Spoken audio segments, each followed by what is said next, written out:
सभी को जय मसीह की। सबसे पहले परमेश्वर को धन्यवाद देता हूँ और आप सभी के बीच में मैं फिर से परमेश्वर की सामर्थी वचन को लेकर आया हूँ। आइए हम उतारेंगे भजन संहिता 34 अध्याय का एक आयत को पढ़ेंगे। साम 34 वर्स 1। इसमें दाऊद इस प्रकार से कहते हैं, मैं हर समय यहोवा को धन्य कहा करूँगा, उसकी स्तुति निरंतर मेरे मुख से होती रहेगी। मेरे प्रिय, यहाँ पर दाऊद इस प्रकार से कहते हैं और देखा जाए तो उस समय दाऊद किस परिस्थिति से गुजर रहा था। उस समय जब हम देखते हैं तो दाऊद की चारों तरफ शत्रु से भरा हुआ होते हैं। यहाँ तो उनका राजा भी, इस्राएल का राजा भी यहाँ पर दाऊद को घात करने के लिए उसकी शत्रु बनकर उसका पीछे में पड़ जाते हैं। फिर भी ऐसे समय में भी दाऊद परमेश्वर को धन्यवाद देना और स्तुति करना, महिमा देना नहीं छोड़ते हैं, क्योंकि दाऊद जान गया था कि परमेश्वर को महिमा करने वालों के ऊपर कैसे सामर्थ प्रदान करते हैं। परमेश्वर को धन्यवाद देने वालों, स्तुति करने वालों के जीवनों में कैसे कैसे अद्भुत कार्य परमेश्वर दिखाते हैं, इन बातों को दाऊद जानते थे। मेरे प्रियो, आज हमारे जीवनों में भी विचारधाराएं हमें सताते हैं तो हमारे सोच विचार, हमारे विचारधाराओं में गंदे विचार जब आ जाते हैं, हम सोचना नहीं चाहते हैं, फिर भी वही सोच आ जाते हैं तो हम उनके विरुद्ध में, हमारे विचारधाराओं में ऐसे विचार जब आ जाते हैं, उनके विरुद्ध में हम प्रार्थना करते हैं, फिर भी नहीं हटते हैं। हम उनके विरुद्ध में, उन विचारधाराओं के विरुद्ध में उपवास देते हैं, फिर भी वो नहीं हटते हैं तो आज हमें परमेश्वर की वचन सिखाना चाहते हैं। हम ऐसे समय में परमेश्वर की महिमा देना जरूरी है। और हम सीलास और पौलुस के बारे में भी देखते हैं, जब उन्हें यहाँ पर बंदीगृह में डालते हैं और उनके हाथ को जंजीरों से बांध देते हैं और पाँव को काट पर दब देते हैं। मेरे प्रियो, आज हमारे जीवनों में भी, हमारे आत्मिक जीवन में इस प्रकार की विचारधाराएं हमें बांध देते हैं तो हमें भरने में रुकावट डालते हैं, हमें आगे बढ़ना चाहते हैं फिर भी भरने नहीं देते हैं। ऐसे ऐसे गंदे विचारे हमें दबा देते हैं। तो मेरे प्रियो, हमें भी इस पौलुस के समान, उस सीलास के समान करना जरूरी है।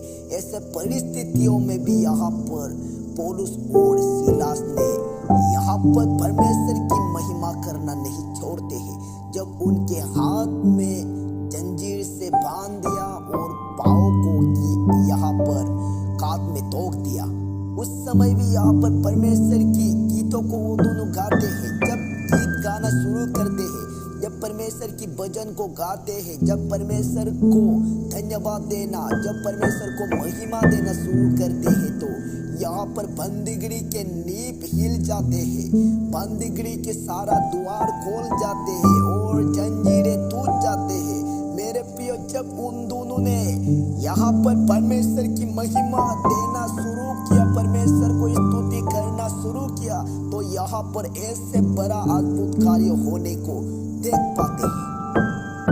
इसलिए मेरे प्रियजनों, आप गंदे विचारों से और नेगेटिव थिंकिंग से अगर आप आज परेशान हैं तो मेरे प्रियो, आज से आप परमेश्वर के नाम को महिमा देना शुरू करें, परमेश्वर की आत्मिक गीतों को गाना आप शुरू करें, परमेश्वर के नाम को बड़ाई करना आप शुरू करें, परमेश्वर को धन्यवाद देना आप शुरू करें।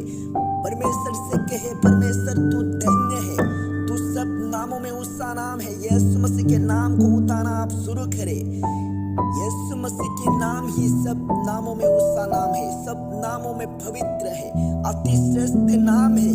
जब आप ऐसा कहने लगेंगे, सच में परमेश्वर की वो महिमा के तेज आपके जीवनों में उतरेंगे और वो विचारधाराएं आपके जीवनों से हट जाएंगे, क्योंकि ये विचारधाराएं अंधकार के समान हमारे विचारधाराओं में भर जाते हैं, अंधकार के समान हमारे जीवनों में ये आ जाते हैं। जब ये विचारधारा हमें दबा देते हैं तो हम कुछ भी देखा नहीं पड़ते हैं, लेकिन जब परमेश्वर की महिमा के तेज उतरते हैं तो हमारे जीवनों में रोशनी से भर देते हैं, ज्योति से भर देते हैं और जीवन आपका होंगे। हम बाइबलों में भी देख सकते हैं जब लोगों ने परमेश्वर की महिमा किया है तो यहाँ पर लाल समुंदर दो भाग हो जाते हैं, और जब लोगों ने परमेश्वर की महिमा किया यहाँ पर यरदान नदी पीछे की ओर हट जाते हैं, और लोगों ने जब परमेश्वर की महिमा किया तो यहाँ पर यरीहो के दीवार गिर जाते हैं। इस तरह मेरे प्रियो हमारे जीवनों में, आत्मिक जीवनों में रुकावट आएंगे, हमारे विचारधाराओं के द्वारा आएंगे, रुकावट बनकर खड़ा होंगे, लेकिन इन बातों के ऊपर हमें जीवन पाकर भरना है तो हम परमेश्वर को महिमा देना है। क्योंकि विचारधाराएं जब हमारे जीवनों में आ जाते हैं तो हम असमंजस में पड़ जाते हैं, हम दुख में पड़ जाते हैं, हम क्या करें इन बातों में हम सोचने को पड़ जाते हैं। इसलिए मेरे प्रियो इन बातों को अगर आप जीवन अपने जीवनों में जीवन प्राप्त करते हुए आप देखना चाहते हैं तो आज से होके आप परमेश्वर को हर बातों में आप महिमा देना है तो जीवन आपका होगा। इस वचन के द्वारा परमेश्वर आपको